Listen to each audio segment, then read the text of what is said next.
forecast? No, I've not seen it. Oh. Yeah, well, that's good.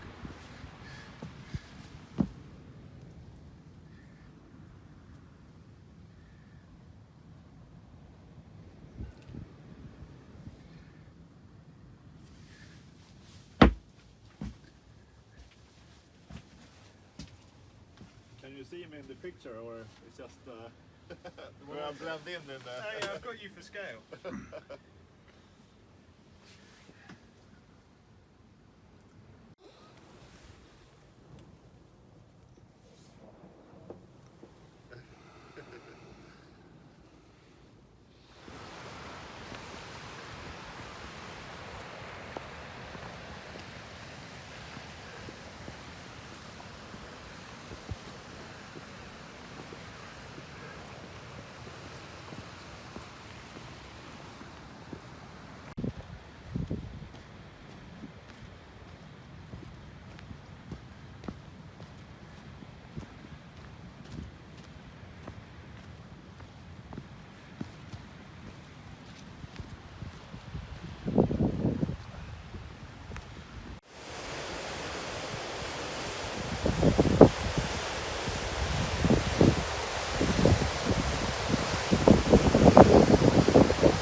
So you said when it's like 500 meters deep? Right.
It was just pushing the limits. Yeah. Yeah, when we were coming down, when we were coming down, I think I could have probably done like 3 or 4 hours more, and then I would have collapsed. Yeah. I was like quite near the limit. When I was going down, my feet were slipping in my shoes because, I had to. Really worry about blisters. Yeah, my blisters healed up. Oh, okay, Yeah, nice. When I was up there, I didn't do my boots up tight enough. I was out a bit, but Yeah, the halfway down, I felt my right foot was a bit loose. Then when I finally stopped, I'm like, yeah, it's awesome tight. And I walked like 2 kilometers without untight.